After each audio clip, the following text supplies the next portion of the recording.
How's it going, everyone, and welcome into a postseason edition of the unofficial WCC Hoops podcast. We are just a couple of days after the end of the regular season in the West Coast Conference, and only a couple of days before the start of the West Coast Conference tournament in Las Vegas at the Orleans Arena.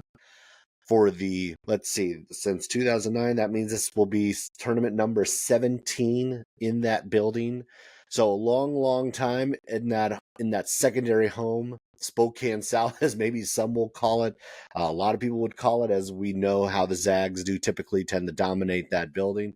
But we're only a few days away from visiting our second home. I will be making the trip down to Las Vegas for the tournament, for the quarterfinals, semis, and finals. I'll be there on Sunday to witness the latter half of the tournament live. But we still have plenty of basketball to start to think about and look at before we get to, obviously, the quarterfinal round. A lot to kind of get into on there. We'll recap Gonzaga USF from the other night, just to kind of take a look at what that matchup looked like. A very one-sided matchup, as we saw the Zags just really take it to the Dons one more time, the 32nd straight win that they have had over USF. Also, some postseason award-ish sort of things starting to come out as I record this. I know the WCC official awards will be coming out on Tuesday, so I do not have that to go over, but I will talk about one national award that did at least get an update, a potential snub, as probably many would say, of what we saw from one Gonzaga guard. And then also some news about St. Mary's and what maybe their future holds when it comes to the WCC, the Pac-12, and all of that. But I'm going to start with the seedings for the WCC tournament, which does begin on Thursday. 1 through 11, we have number 1 being St. Mary's at 17-1. Gonzaga locking up the 2 seed the other night against USF there. So they will also have the other triple bye to the semi, St. Mary's Gonzaga, one more time being the top 2 seeds in the conference. San Francisco, the 3, Santa Clara, the 4. These two will have the byes all the way to the quarterfinals. So these two will start on Sunday night. The Dons 13-5, Santa Clara 12-6. As we have kind of seen these two kind of jockey back and forth between these 3-4 marks the last few years. 5, Oregon State, and 6, Washington State. The 2 Pac-12 schools are slotted here right in the middle, kind of actually about where we all thought that these two would be. Maybe just flip-flopping the two of them from beginning of the season.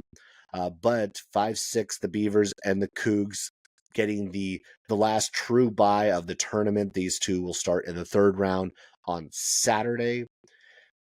7 seed LMU, they did have the same record as Washington State at 8-10, but Washington State did have the tiebreaker, winning in the one and only matchup in which these two faced off. They will be the 7th seed. Portland, the 8th seed. Pepperdine, the 9, who receives the last real any level of bye.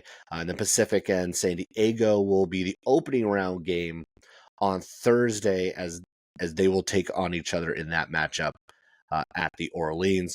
Pepperdine and Pacific did both finish with 4 wins in conference, but Pepperdine did hold the tiebreaker, having swept the Tigers in the regular season. Now, thinking about what these matchups look like, what the seedings kind of look like, it's the very quick of who has the toughest draw, who maybe has the best, who has the worst, all that sort of stuff. So really, at least the start to basis of what each seed side is going to see. On one side, it's going to be at least until you get to the final, it's the 1, 4, 5, 8, and 9 are on one side of the bracket, and the 2, 3, 6, 7, 10, and 11 are on the other side.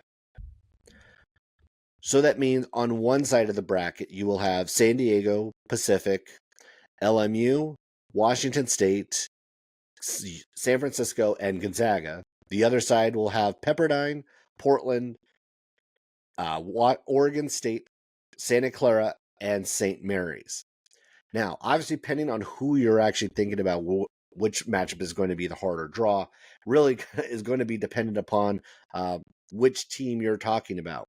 If you're thinking about if you're Oregon State, it might be your side of the bracket that's actually going to be a little bit tougher because you have to see Santa Clara, who has given you a tough time, St. Mary's, who swept you, and then also even a Portland team that has beaten Oregon State already once this year. So that if you're Oregon State, maybe it's your side that feels like it's the toughest. But if you're, say, San Francisco and you have to be on the same side as Gonzaga, that probably feels like the toughest too, because San Francisco, like Gonzaga, is maybe the one team in this league where it really has just been very one-sided in the two matchups. So obviously there's a lot of, you can go back and forth on this, but I am going to look at, if you're going to get to the final, if you think about like these top two seeds for St. Mary's Gonzaga, like which of these two has kind of the toughest road to get back to the final. And really, if you think about it, to me, it feels very obvious that it's St. Mary's that actually has the tougher draw for the WCC tournament. Even though, yes, the one loss that they do have is on sitting on the other side of the bracket in San Francisco. I look at how Oregon State played the other night in Moraga. I look at the dangerous team that Santa Clara can be. There were even a couple of people just messaging back and forth on social as even I was engaged in that conversation of, I would trade Santa Clara in a heartbeat for San Francisco right now when it came to who I wanted to see in a tournament setting. Santa Clara, being as deep as they are, being as explosive as they are, that is a dangerous squad. And in a tournament setting, they can get on a roll, it feels like, pretty easily. So that would be a reason I'm less confident about that side.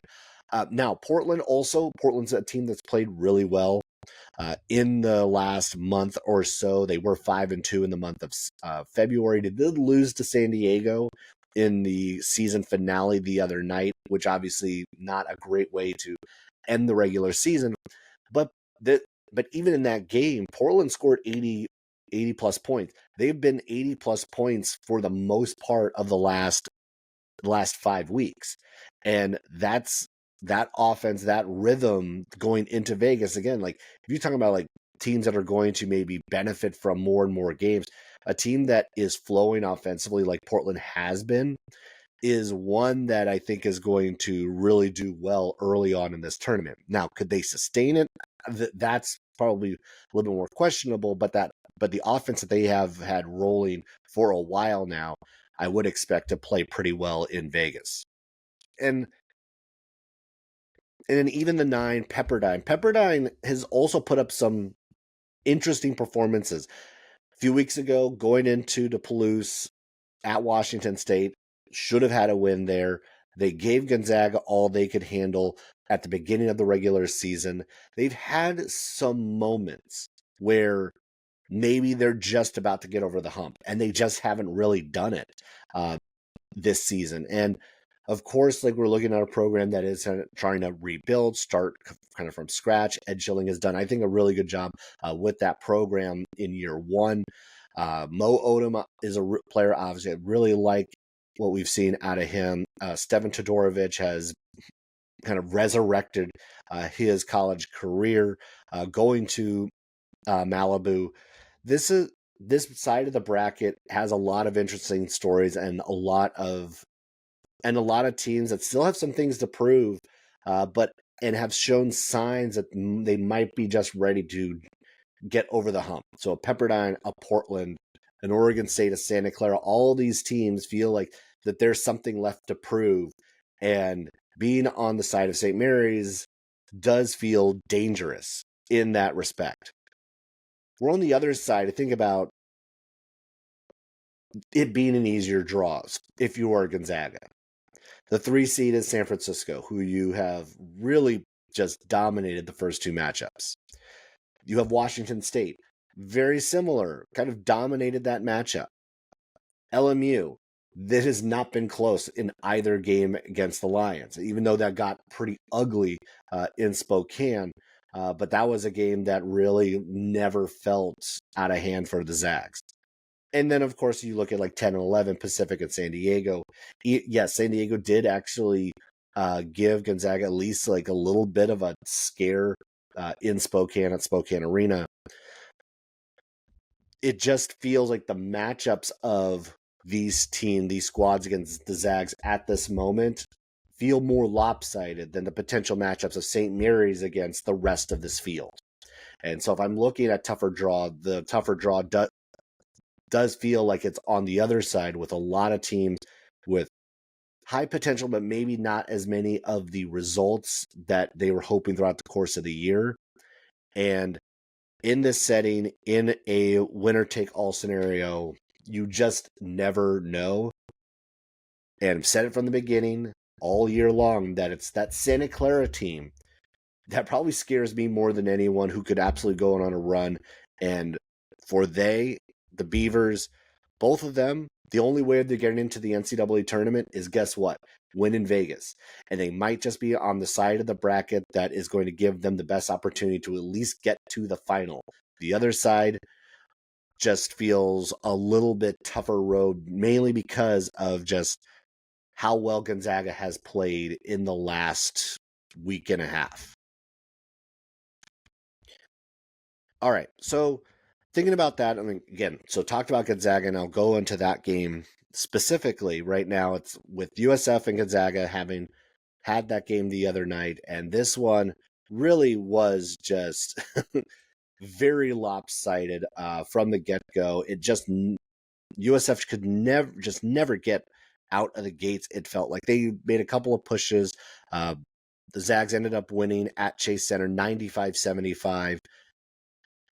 With 6:46 left, USF did cut the Zag lead down to 4, but they were able to close on a 17-6 run and ended up taking a 46-31 lead at half. Ben Gregg was really kind of like the catalyst in this one for Gonzaga. 23 points, 8 rebounds. Was his first double-digit game in nearly a month. The last one actually coming against USF as well. The first 20-point game he's had since January 25th. Ryan Nembhard with 16 assists in this one, as they did recalibrate and adjust one of the assists he did not receive. So 31 assists in his last 2 games. Now 300 overall, over 300 assists at this point of the season. He's only the 21st player to do so. He was also named WCC Player of the Week this week. Marcus Williams had 28 points. He really was the one guy trying to keep the Dons in this game. Malik Thomas, 13 points, 4 for 18 from the field.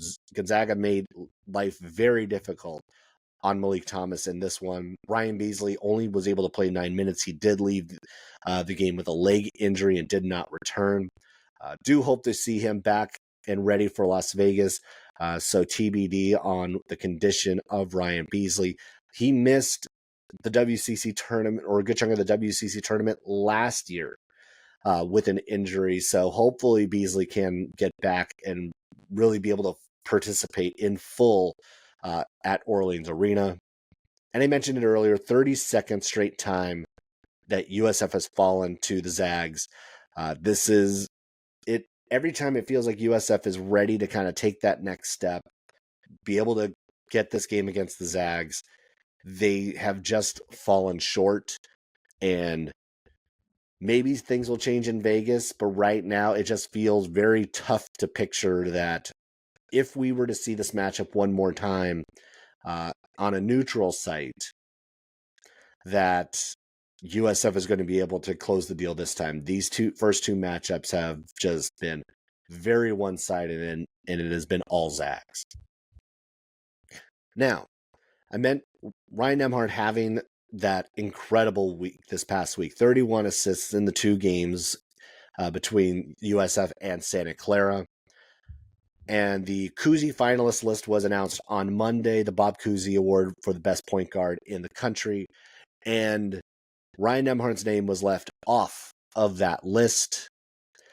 Mark Sears of Alabama, Walter Clayton Jr. from Florida, Cam Jones from Marquette, Braden Smith at Purdue, and Zakai Ziegler at Tennessee are the 5 finalists.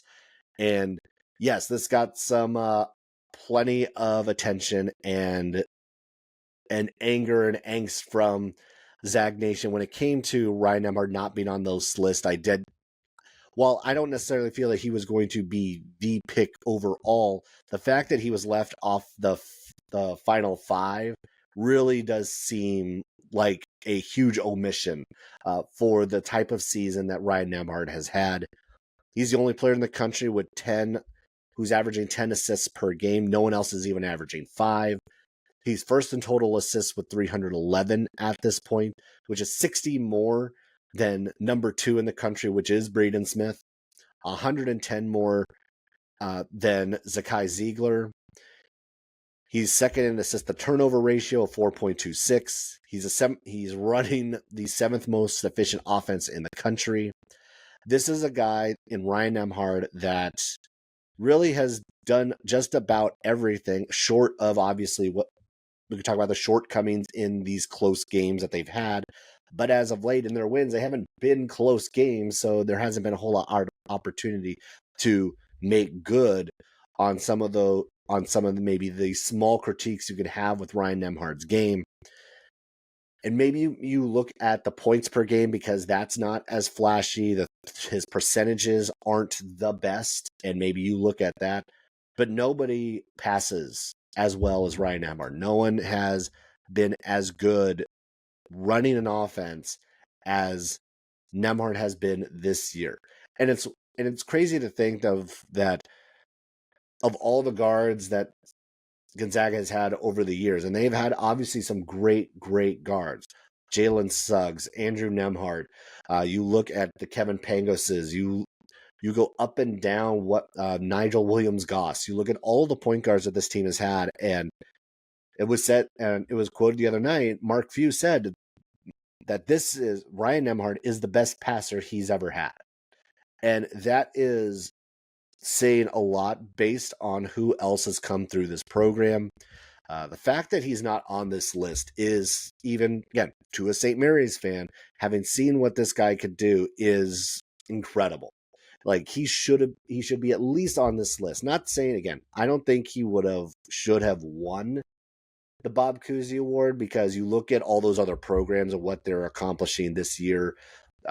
Alabama, Florida, Marquette, Purdue, Tennessee are all top 15 teams, and what they're doing right now, each of them doing right now, is they're some of the best teams in the country. And that is where maybe Gonzaga metrically still looks the part, but the wins and losses have not followed like we're so used to seeing this Gonzaga team do. And maybe that is the component that held him back from being back on this list.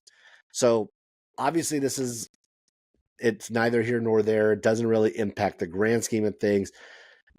It does feel like a snub. It does feel like that's someone who should have been on this list. But as it is, Ryan Nembhard has been checked off that list as we go into the WCC tournament.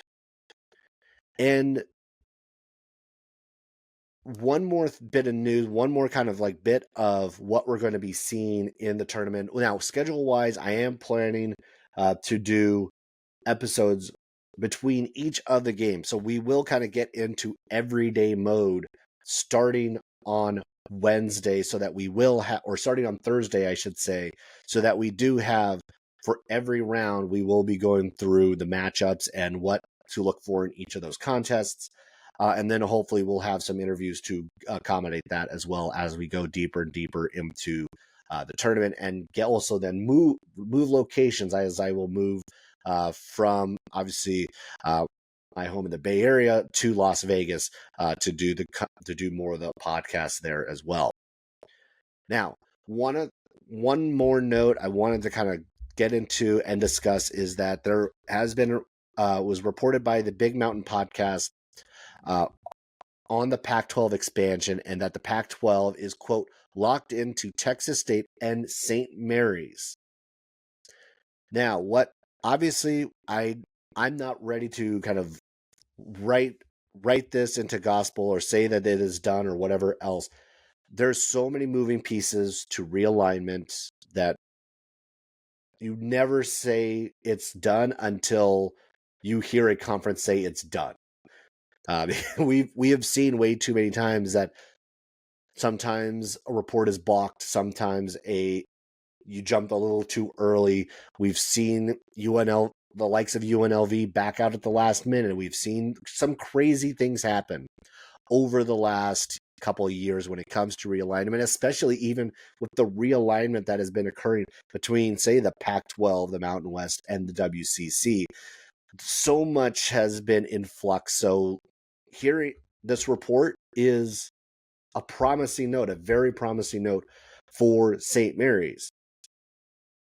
I've been one who has, when I looked at what the basketball league was going to be for that grouping, coming from a Gale, someone who went to that school, this would be a perfect scenario for the Gales. This would be joining a league on a basketball front that is going to be one of the best basketball conferences in the country.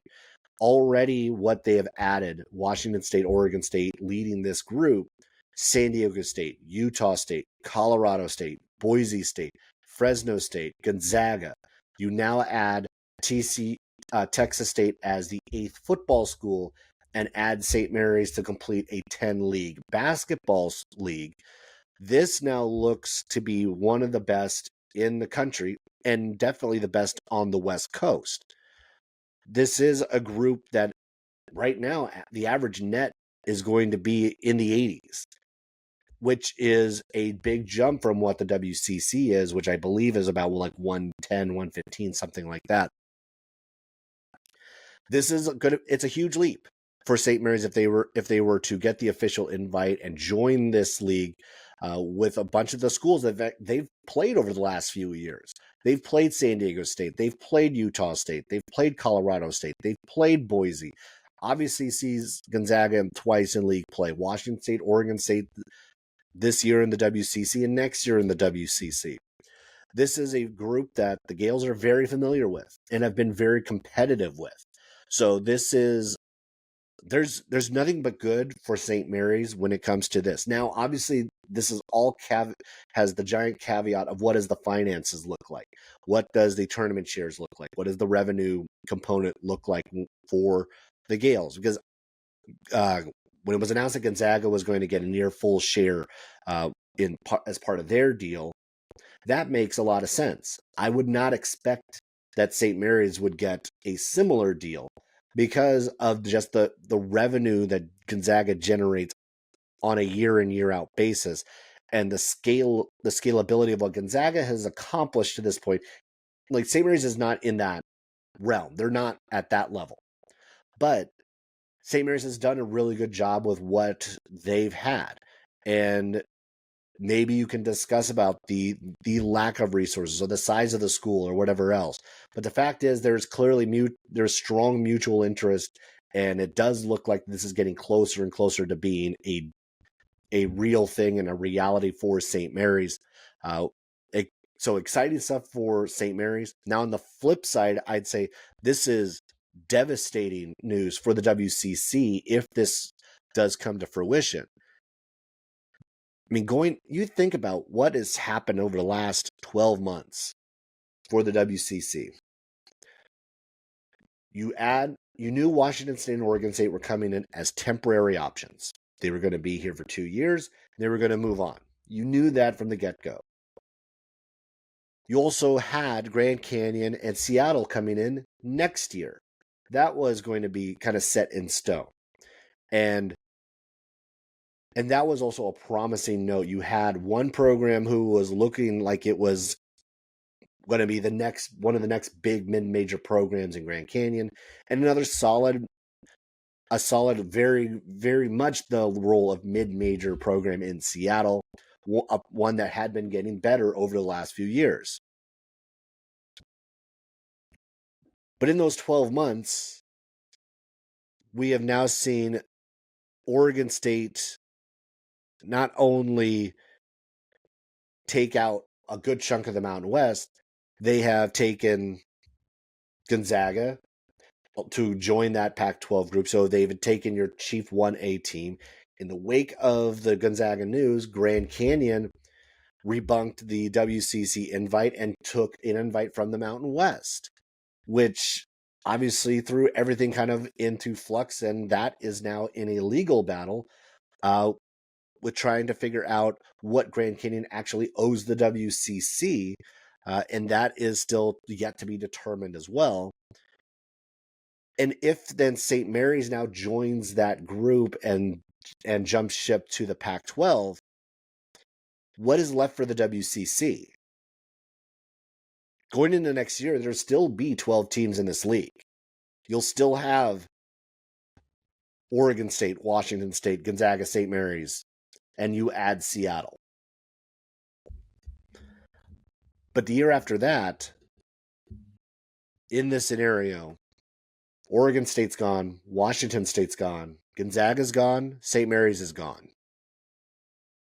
You're down to 8. And it becomes a league that is led by San Francisco. It is led by Santa Clara. It is led by LMU. And the rest of the league, Pepperdine, Portland, Pacific, San Diego, and Seattle, this league is a shell of what it once was.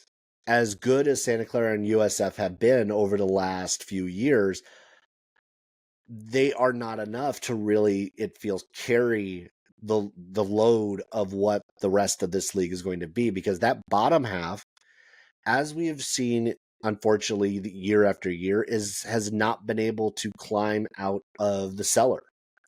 And a lot of those programs we've seen in flux. We've seen Pepperdine go up and down. We've seen San Diego go up and down. We've seen Portland go up and down. And unfortunately, for a lot of them, it has been mostly down.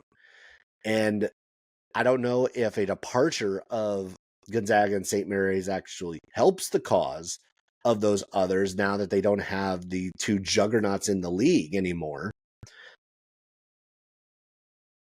But it puts an immense amount of pressure, an immense amount of onus on Santa Clara and San Francisco to be the flag bearers, to be the ones who can carry that success past next season and into whatever the future for the WCC looks like.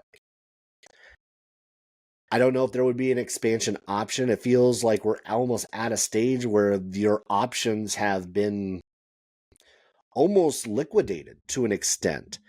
If I was San Francisco, if I was Santa Clara, I mean, worst case scenario, doomsday scenario, like I'd be looking for the exit too. And where would that exit be? The Mountain West? I don't know. Maybe the Big West. Maybe you'd kind of take maybe you go back to where Pacific was and go that direction. I mean, like, you have some good programs in that league. You think about Irvine, you think about UC San Diego and what those two have been able to do this year and over the last few. I mean, UC San Diego has been on the rise for a while. You look at UC Irvine, they've been one of the more consistent mid-major programs in the country over the last 10 years. You have a lot that has been built in that league, and maybe that's the way you try to position yourself otherwise. But if St. Mary's does get this invite, if it is real that the Gales are going to do this, and it does seem like that there's at least a good chunk of positivity in that direction that it will indeed happen. What if you're everybody else? What do you do? And what is the move if the Gales move? And obviously there's still a lot to be decided. We will see when this gets announced, if it gets announced and all of that. But there's still basketball to be played this week. There's still games to go on. The WCC tournament is this weekend, and this is the part that at least we'll be focusing on for the next few days, the next few episodes, because this is a great opportunity for Santa Clara. It's a great opportunity for Oregon State. It's a great opportunity for USF to potentially end up with auto bids out of this league, because I do think that all three are wildly capable of pulling this off. I do think that going into the WCC tournament, this is maybe the first time in a long, long time that it does feel more wide open, even though 1-2 is still St. Mary's Gonzaga, and St. Mary's has been dominant over the course of the regular season, and Gonzaga has looked its best the last week. We've still seen Oregon State beat Gonzaga. We've still seen USF beat St. Mary's. We've still seen Santa Clara look very much like a team that is capable of beating anybody. So if I'm looking at those three, they're obviously the best candidates to be able to pull off what would be a massive upset, because not only in this tournament do you have to beat Gonzaga, you have to beat St. Mary's as well, or that is likely the scenario. It's the last time someone else other than those two won the WCC tournament. That's exactly what had to happen when in 2008, when San Diego had to beat St. Mary's in the semis and then beat Gonzaga in the final to reach the NCAA tournament. That is the path that everyone must take to get to March Madness, to get to the dance, is to knock off not one, but both of the WCC juggernauts. All right, well, that'll do it for this episode of the unofficial WCC Hoops podcast. Again, we'll start to really get into the matchups and everything else. San Diego and Pepperdine, San Diego and Pacific tip us off on Thursday. So we will get into that matchup in a couple of days and start to look deeper into this tournament of what we're going to see in Las Vegas. All right, be sure to follow, hit that subscribe button, follow along on social media at unofficial WCC pod and at post by Zach. Couple days until we hit the start button on the WCC tournament. I'm excited. I know you guys are pumped for this one too. So until then, have a good week, and I will catch you later.